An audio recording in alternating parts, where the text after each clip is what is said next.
Dahil nga po may nag-request sa atin mga idol ng masarap na luto at napakasustansya. Salamat pala kay Ma'am Miss A sa request mo at nabusog talaga silang lahat at ito po yung aking naluto mga idol. At ito ang request ni Ma'am Miss A mga idol, ang corned beef na may bihon at saka ang palaya. Napakasarap po at napakasustansya pa. Hello po mga idol, ako pala si Parikoy, isang ama, nag-alaga at nagmahal sa buong pamilya. Ngayong araw pala mga idol ng tanghali, meron tayo isang piraso ng palaya at saka isang lata ng corned beef. Kaya lulutuin natin ito mga idol ng masarap talaga. At nang simulan ako magpabaga sa uling mga idol. Alam nyo sa totoo mga idol, first time ko talaga makapagluto ng ganitong ulam. At sana naman kapag nakita nyo to ang video na to ay pwede nyo rin itong subukan mga idol para sa inyong buong pamilya. At salamat pala sa lahat ng mga baguhang followers dyan. Welcome po kayo dito sa amin. At ganito pala ang tamang paghawak ng kutsilyo mga idol. I-close talaga natin. At syempre yung kamay natin sa pagayad, ganyan lang po yung forma para hindi naman tayo masugatan. At ngayon mga idol, eto na, ganyan na po kalaki yung pagayad natin sa ating ampalaya. At ganito lang pala ang tamang diskarte mga idol pagtanggal ng pait sa ating ampalaya. Nilagyan ko lang ng kaunting asin at piniga ko siya mga idol para matanggal talaga yung katas niya ng ampalaya. Tapos sinugasan ko naman po mga idol sa malinis na tubig. Iba-iba kasi ang diskarte natin mga idol sa pagtanggal ng pait ng ampalaya. Meron kasi iba mga idol na naka-comment na sa atin ay pinakuluan lang saglit. At ngayon dahil mainit na po yung kawali natin mga idol, nakapaglagay na tayo ng mantika at syempre sinunod ko na sa pag-isa yung sibuyas at bawang. At eto na rin po mga idol yung corned beef natin. Isang pirasong lata lang po yan mga idol at napakagandang karning corned beef na yan. Ma'am Jennifer Leonard, maraming salamat sa tala mo. Shout out po Ma'am Baby Love. At salamat pala sa inyong lahat mga idol sa suporta at salamat sa Panginoon. Umabot na pala tayo ng 36k followers. God bless po sa ating lahat mga idol. At ayan, sana hindi kayo magsawang suportahan kami mga idol. At ngayon, tinimplahan ko ng pampalasa at kaunting asin at nilagay ko na pala yung bihon natin na hinuluman natin sa tubig mga idol. At syempre mga idol, lagyan natin ng kaunting tubig para lumambot po yung bihon natin. At syempre, isusunod na rin natin mga idol yung ating ampalaya. At ayan, napaka-presko yan. Nagkukulay verde mga idol. At hindi na pala ako naglagay ng pamintang pino mga idol, pero mas masarap kasi yun pag mayroong pamintang pino. At depende po sa pagdiskarte niyo sa pagluto mga idol. Ngayon mga idol ay tinakpan ko lang muna, hintayin ko na mga ilang minuto. Ito na po ang resulta ng ating ampalaya with corned beef na may bihon. Ay napakabango at napakasarap. Tingnan po naman ninyo mga idol, nakakatakam na talaga to. Hindi po tayo makapagluto na ito mga idol kung hindi po nag-request si Ma'am Miss A. Kaya maraming salamat ma'am, napakabango at napakasarap. Sinukaran ko na pala si Mrs. para mauna na siya kumain mga idol. At ayan, nasarapan talaga si Mrs. at tayo rin kumain ng mga idol.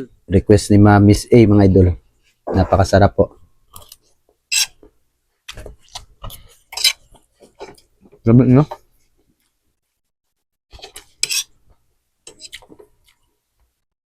Salamat sa request ma'am. At sakto naman, dumating na sila Mikmik at yung mga pinsan niya at si Ate Kikay, nagaling sila sa paralan. At ayan, kumain na sila mga idol kasi nga po ay nagtira kami ng ulam para sa kanila at para matikman na rin po nila yung luto natin na masarap talaga mga idol at napakasustansya. At salamat pala sa lahat ng mga OFW. At hanggang dito lang po mga idol. Maraming salamat sa panonood. Paki-follow na rin at paki-share. God bless.